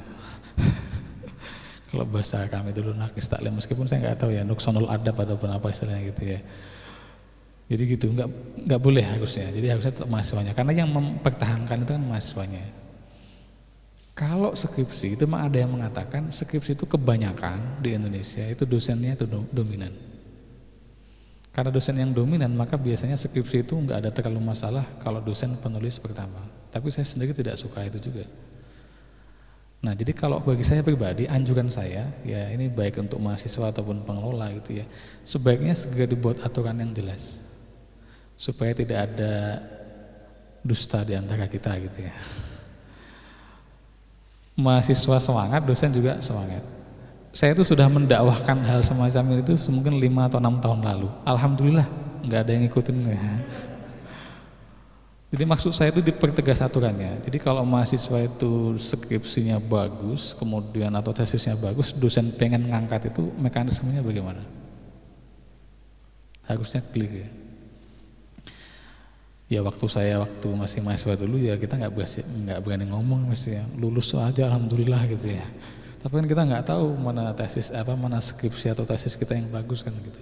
Cuman ini penting menurut saya dan harus dikelirkan sejak awal, ada aturan yang jelas. Cuman kalau saya pribadi ya saya sebagai dosen saya sudah mengalami sendiri, bagi saya mahasiswa kita menjadi penulis pertama itu bagus, penting juga. Dan di dunia internasional kita sebagai penulis terakhir itu tidak membuat kita hina gitu ya. Itu malah dianggap top biasanya. Jadi wah penulis pertama ini mahasiswanya, yang kedua ini pembimbingnya, yang ketiga pembimbingnya pembimbing gitu. Oh yang kelima ini topnya top itu kan gitu ya. Jadi saya pribadi nggak ada masalah tadi. Cuman kalau bisa itu diatur ya supaya nanti tidak jadi masalah. Saya nggak tahu kalau di tempat yang lain, tapi yang jelas di kampus kami masalah itu sudah pernah terjadi. Dulu waktu masih mahasiswa kan kita nggak tahu kalau dia bakal di dosen, yang kita pakai aja itu tulisannya gitu ya. Ternyata dia di dosen berantem sama kita kan gitu. Dan seterusnya. Mungkin itu ya jawaban dari saya. Insya Allah nanti panitia kan juga punya kontak saya, nanti bisa kita diskusikan hal-hal yang lain yang berkaitan dengan tadi itu. Tapi sekali lagi yang saya sampaikan ini basisnya ada yaitu standar internasional. Kalau di kampusnya masing-masing, di lembaga masing-masing beda, mungkin sudah diatur, tapi kalau belum sebaiknya bagi saya diatur supaya tidak ada masalah tadi.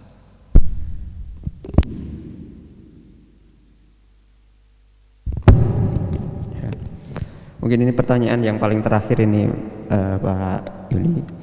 Ini ada pertanyaan dari Mas Muhammad Azani.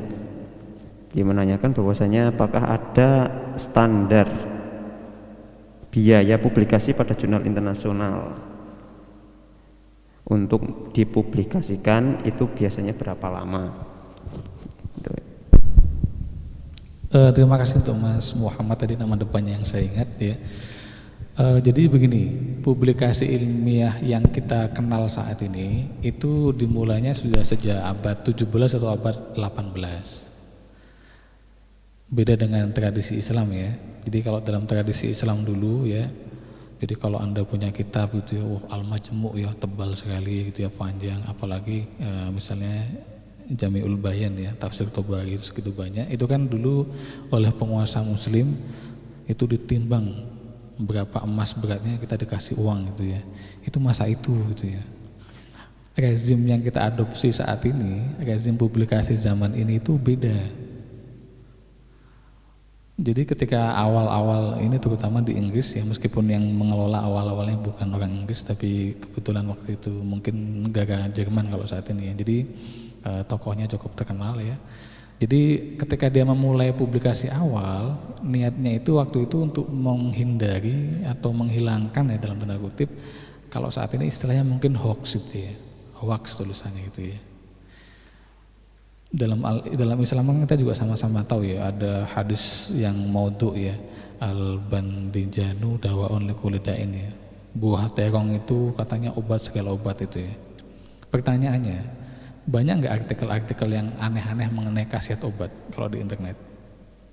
Banyak kan? Pertanyaannya, yang valid yang mana?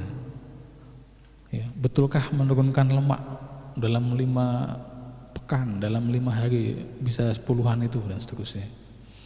Masalah itu juga ada di masa lalu. di abad 17, 16 tadi itu. Ini gimana caranya supaya publikasinya itu betul-betul berkualitas. Maka muncullah model peer review. Jadi naskah yang sudah selesai diteliti itu tidak otomatis dipublikasikan, tapi dicek dulu. Jadi kalau nanti Anda ngecek majalah, salah satunya majalah Nature gitu ya, yang cukup legendaris, cukup tua juga, di situ ada salah satu tulisan dari Sir Isaac Newton ya, yang kita percaya sebagai bapak dari teori gravitasi gitu ya.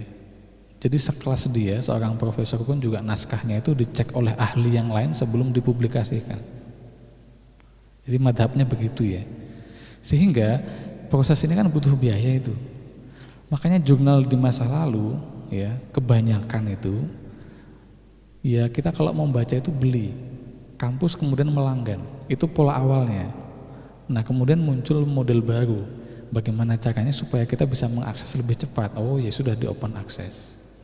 Sekitar 10-an tahun lalu, kalau Anda mau membaca jurnal Al-Jami'ah, ya, jurnal terbitan UIN Suka, itu nggak ada yang gratis. Kalau gratis ya ke perpustakaan ya, tapi ngantri kan gitu ya. Anda ya harus beli gitu loh. Dunia internasional juga sama, harus beli tapi beli akses gitu loh. Nah, pertanyaannya kemudian kenapa kok sekarang pengen terbuka? Karena pengen cepat ilmunya dapat menyebar. Nah, pertanyaannya berapa biayanya? Ini tergantung jurnalnya. Kalau uangnya memadai ya saya anjurkan ke jurnal yang mahal ya. Yang 30 sampai 40 juta gitu ya. Tapi bagus kualitasnya gitu ya. Cepat biasanya. Jadi kalau seperti PLOS ONE gitu ya, terbitan Amerika Serikat gitu ya. Kalau jurnal yang kebetulan saya ikut membantu Sage Open itu sekitar $1.000 ya, 15 jutaan gitu ya. Tapi ingin saya sampaikan itu untuk membiayai proses penerbitan jurnal. Bukan berarti kalau Anda membayar naskah Anda akan diterima ya. Salahnya orang di Indonesia biasanya kalau minta informasi jurnalnya bayarnya berapa, itu nganggapnya kalau membayar sekian akan diterima. Bukan ya. Itu untuk mengganti biaya proses di dalam jurnal itu. Kalau Indonesia ini hebat ya. Kenapa? Banyak jurnal yang gratis ya, baik submit nggak bayar ya, kemudian setelah bayar langsung open access gitu ya. Kenapa? Karena disupport oleh kampus. Tapi masalahnya adalah beberapa jurnal yang sudah Sinta 2 ya, bahkan Sinta 3 juga itu kadang masang tarif ya. Kalau di kampus kami misalnya kalau yang jurnal Sinta 2 itu yang paling murah kayaknya 1,5 juta. Tapi kalau jurnal yang kami kelola, insya Allah nggak ada biaya. Bahkan kami, kalau Anda kebetulan punya kolega asing gitu ya, nulis di jurnal kami yang bayarin bahkan gitu ya. Karena kami butuh yang asing-asing tadi untuk saat ini gitu ya. Nanti kalau sudah populer mungkin nggak butuh lagi.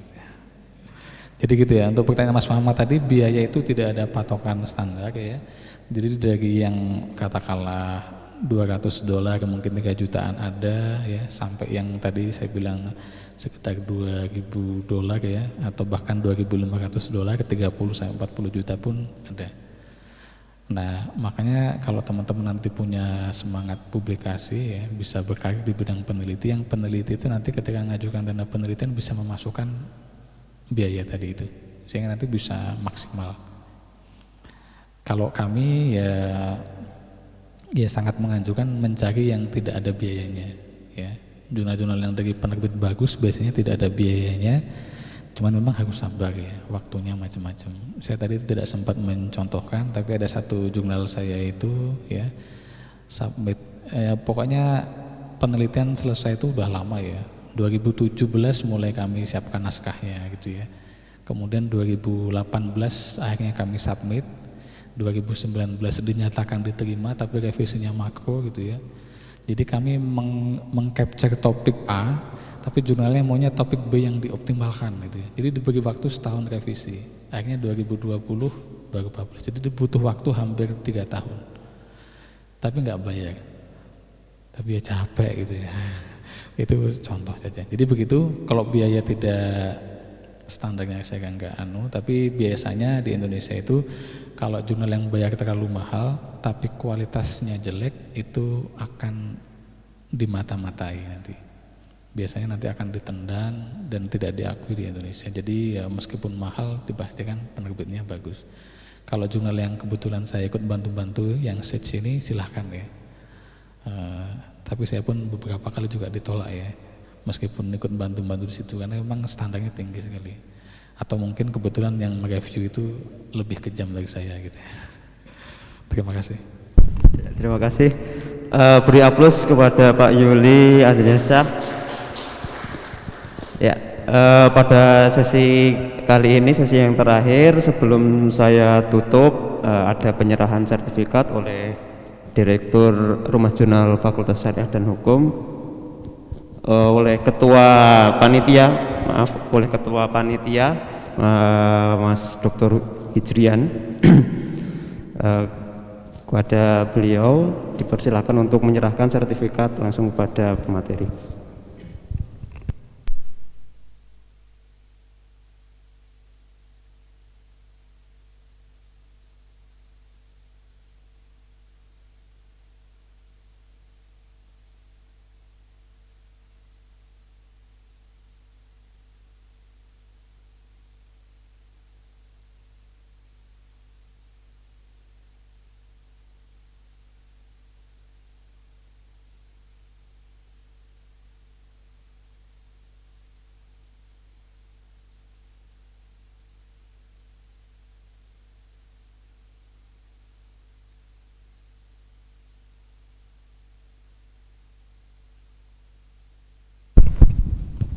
Ya. Demikianlah acara pada sore hari ini, dari tadi pagi sampai sore ini sesi yang terakhir. Terima kasih untuk teman-teman para hadirin semuanya yang tetap masih bersemangat untuk mengikuti acara ini, dan juga terima kasih kepada Bapak narasumber yang telah menyampaikan paparan materi yang begitu bermanfaat bagi kita semuanya. Terima kasih. Saya di sini selaku moderator langsung menutup acara pada sore hari ini. Mari kita membaca hamdalah bersama-sama untuk menutup acara pada sore hari ini. Alhamdulillahirabbil alamin. Terima kasih. Assalamualaikum warahmatullahi wabarakatuh.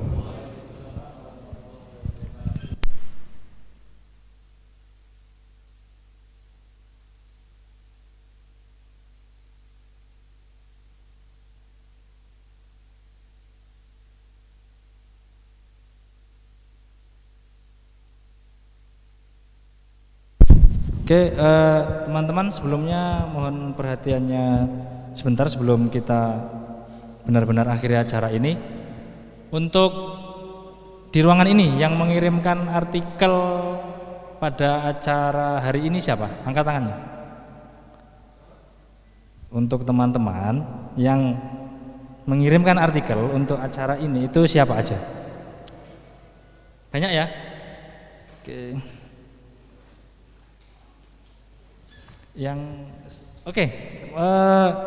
Ini sudah kami review artikel-artikel yang teman-teman submit, itu sudah kami berikan catatan-catatan tertentu. Jadi catatan-catatan ini nanti silakan ditindaklanjuti, disempurnakan, terus kemudian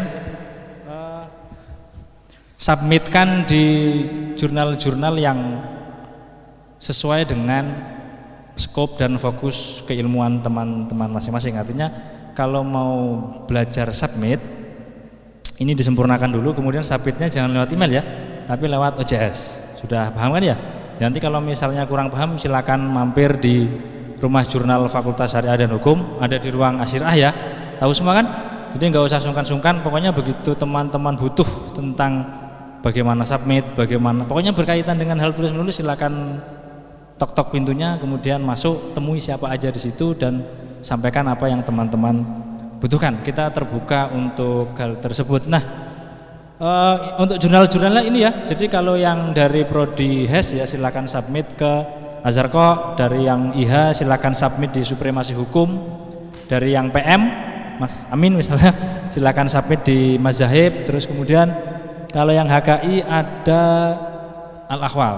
Nah, kalau yakin tulisannya bagus, referensinya banyak, analisisnya matang, metodologinya kuat, silakan coba submit di Asyirah. Tapi pastikan catatan-catatan ini diperbaiki terlebih dahulu, perhatikan template dan author guideline-nya di setiap jurnal. Oke. Mas Ibnu Amin, saya serahkan ya. Silakan diperbaiki dulu kemudian disubmit lagi. Wah, banyak nih. Mbak Latifah Hanum.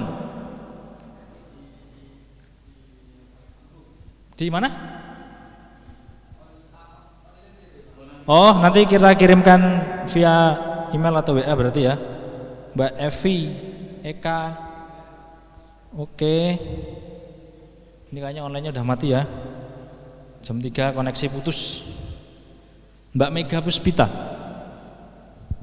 Gak ada yang kenal juga. Gak ada yang kenal nih. Mas Muhammad Qasim Al-Faizi dan Taufikur Rahman. Kayaknya online. Banyak yang online. Oke, ini ada yang nggak ada namanya ya, dari reviewer, karena beberapa artikel yang kami terima blend review. Jadi kita nge-review dengan nggak tahu siapa yang nulis, jadi catatannya itu bisa objektif.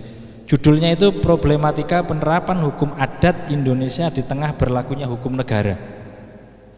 Ada yang punya judul tersebut nggak? Nggak ya? Nanti sampaikan ke teman-teman ya, yang butuh hasil reviewnya bisa temuin kami di Rumah Jurnal. Judul artikelnya ini Konservativitas pada Undang-Undang Perkawinan Nomor 1 Tahun 1974 sebagai bentuk menolak kemaslahatan dalam berumah tangga. Enggak ada juga? Mbak Maulidia Mulyani. Online, banyak yang online nih. Kayaknya yang S2 S3 online ya Pak ya. Ambiguitas akad gopay dalam perspektif muamalah. Mbak Khididahnya dah? Oh ya. Nah, kalau judulnya seperti ini silakan submit di jurnal Az-Zarqa. Mbak Nanda Khulalang, oke.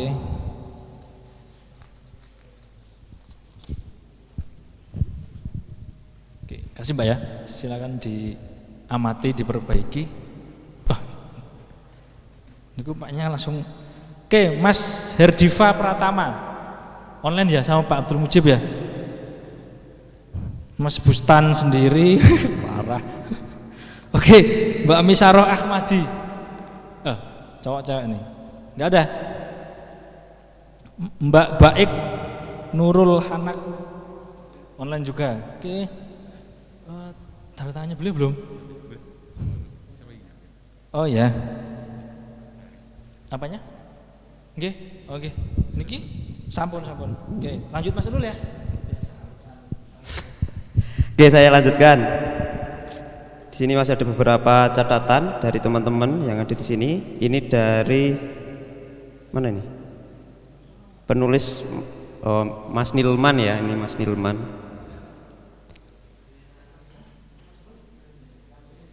Mas Muhammad Samsul Amin online. Dwi Sri Handayani, gimana? Panitia? Oh ya, Dwi Sri Handayani. Terus ada Dwi Robiatul Adawiyah. Oh ya.